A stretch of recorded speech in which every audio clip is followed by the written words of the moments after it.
नमस्कार, मैं doctor Rajeev consultant physiotherapist Noble multi speciality hospital में आप सभी का स्वागत करता हूँ। आज हम बात करेंगे ब्रेकियल प्लेक्सस इंजरी और उससे होने वाली समस्याओं और उसको निजात पाने के लिए क्या-क्या फिजियोथेरेपी में उनका इलाज है, हम इस पे बात करेंगे।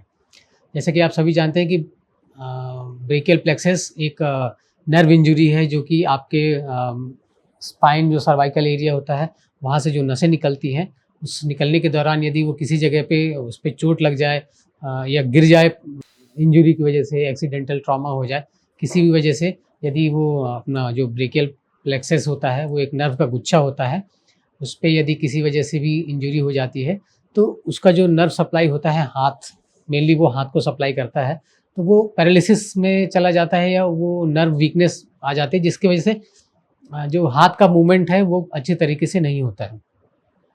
तो एक बार ब्रेकियल प्लेक्सस इंजरी हो गई, आप हॉस्पिटलाइज हो गए, आपका स्टेबलाइज हो गया इंजरी, डॉक्टर ने सपोर्ट कर दिया, फ्रैक्चर था उनका, डॉक्टर ने सर्जरी कर दिया और कुछ दिनों के बाद आपको डिस्चार्ज कर दिया जाता है।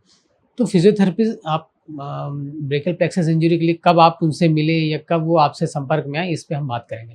तो जैसे ही आप स्टेबल होते हैं, आपकी सर्जरी वगैरह हो जाती है या रेस्ट में आप रहते हैं, तो जितनी जल्दी फिजियोथेरेपी हम स्टार्ट कर पाएँ, मूवमेंट स्टार्ट कर पाएँ, उस नर्व को स्टिमुलेट कर पाएँ, उतनी जल्दी हम कोशिश करते हैं। तो वो 2 या 3 दिन बाद से ही फिजियोथेरेपी स्टार्ट हो जाती है और कई केसेज़ में पेशेंट नहीं आ पाते हैं, हमारे पास 1 हफ्ते बाद, 10 दिन बाद आते हैं, तो भी हम शुरू कर सकते हैं और जितनी जल्दी हो उतना अच्छा रहता है।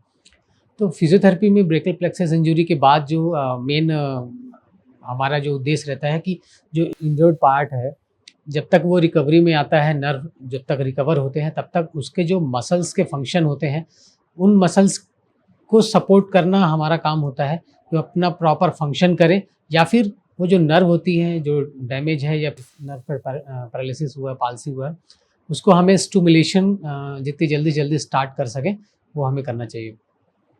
तो फिजियोथेरेपी में सबसे पहले फिजियोथेरेपिस्ट आके आपका असेस करेंगे, एक मैनुअल मसल टेस्टिंग होती है, मसल चार्ट एक बनाएँगे जिसमें वो ये देखेंगे कि आपके कौन-कौन से मसल अफेक्टेड हैं। फिर उन मसल्स का एक्सरसाइज स्टार्ट कर देंगे फ्रॉम द डे 1।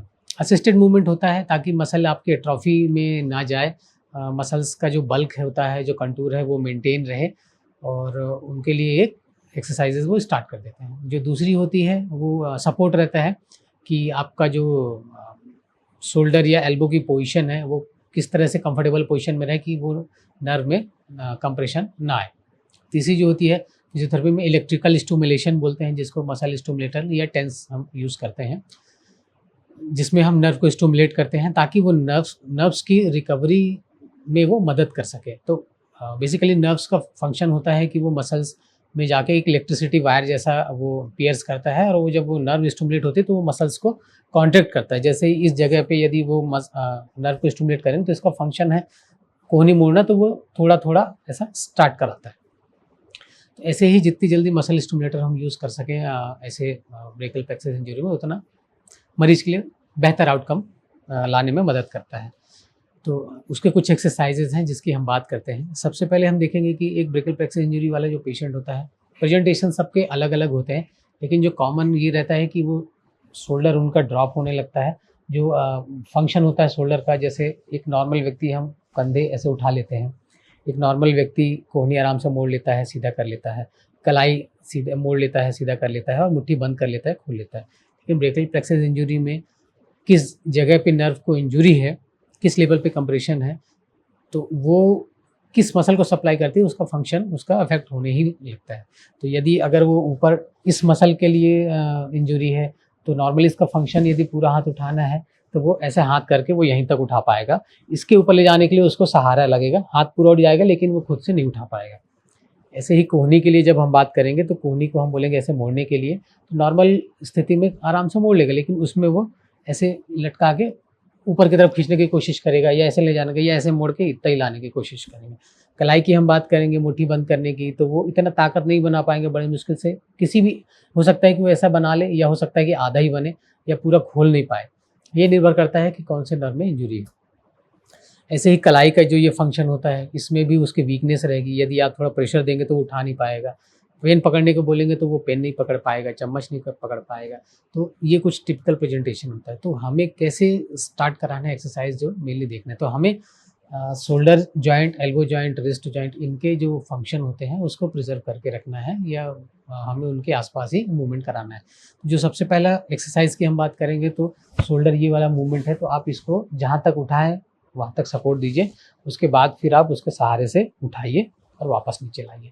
ये स्थिति 8 से 10 बार एक बार में करें।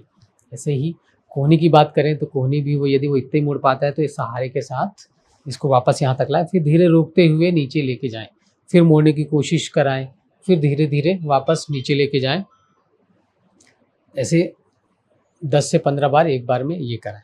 फिर कलाई के लिए भी हम देखेंगे तो कलाई भी ऐसे मोड़ना है, फिर नीचे लाना है। तो जितना वो मोड़ पाएँ उतना अच्छा है। हाथों के लिए जो हमारे पास ग्रिपर होता है, स्माइली बॉल होता है, वो आप दे दें उसको, दिन में वो कई बार करते रहें। तो ये जो एक्सरसाइज है हर 2 घंटे में 10 से 15 बार रिपीट करते रहें, और दिन में कम से कम नहीं तो इस तरीके से 5 से 6 बार या 7 बार या 10 बार भी हो जाएगा, तो कोई उसमें परेशानी वाली बात नहीं है। मसल स्टिमुलेटर की बात है तो हो सके तो दिन में 1 से 2 बार करवाएँ तो बहुत अच्छा है। जैसे-जैसे समय निकलते जाता है, रिकवरी आती जाती है, तो फिर एक्सरसाइजेज़ इसमें चेंज होने लगते हैं। जब आपका हाथ बिना सहारे के ऊपर उठने लगे, तो फिर आप इसकी स्ट्रेंथ ट्रेनिंग पे फोकस करते हैं। स्ट्रेंथ ट्रेनिंग के लिए आप या तो मैनुअल रेजिस्टेंस ले सकते हैं किसी की मदद से थोड़ा-सा प्रेशर लगा के, या आधा किलो वज़न के साथ आप शुरू कर सकते हैं। डंबल जैसे हमारे पास रहता है, अ, हम देखेंगे जैसे एक ये छोटा-सा डंबल है, तो ये हम पहले होल्ड करने की कोशिश करेंगे, तो धीरे-धीरे सहारे के साथ इसको एक्सरसाइज कराएँगे। ये वाला मूवमेंट, ये पूरा जब वो कर लेंगे, फिर शोल्डर के लिए आप जाइए, शोल्डर का मूवमेंट कराइए, सामने से लेके जाएँ, सामने से नीचे लेके जाएँ। फिर ये वाला मूवमेंट है, साइड से आप लेके जाइए, साइड से वापस लाइए, फिर ये अंदर की तरफ लाएँ, बाहर की तरफ लाएँ। ये एक्सरसाइज़ेज़ हैं जिनको आपको दिन में 5 से 10 बार रिपीट करना है, और एक बार में कम से कम 10 से 15 बार एक्सरसाइज़ेज़ ये दोहराने हैं। इस तरीके से मॉडिफ़ाई हम बहुत सारी चीज़ें, छोटी-छोटी एक्सरसाइज़ेज़ होती हैं। तो ये ऐसा नहीं है कि हर पेशेंट को यही एक्सरसाइज की ज़रूरत है, पर एक फिज़ियोथेरेपिस्ट से कंसल्ट ज़रूर करें, ताकि आपका जो प्रॉब्लम है उसका एक डिटेल असेसमेंट बना सके वो, और उसके हिसाब से ये एक्सरसाइज वो डिज़ाइन कर सके। उम्मीद करते हैं कि इन एक्सरसाइजेज़ से आपको काफ़ी लाभ पहुँचेगा और आप स्वस्थ रहेंगे, खुश रहेंगे। अधिक जानकारी के लिए नोबल हॉस्पिटल फिज़ियोथेरेपी डिपार्टमेंट में आप संपर्क करें। धन्यवाद।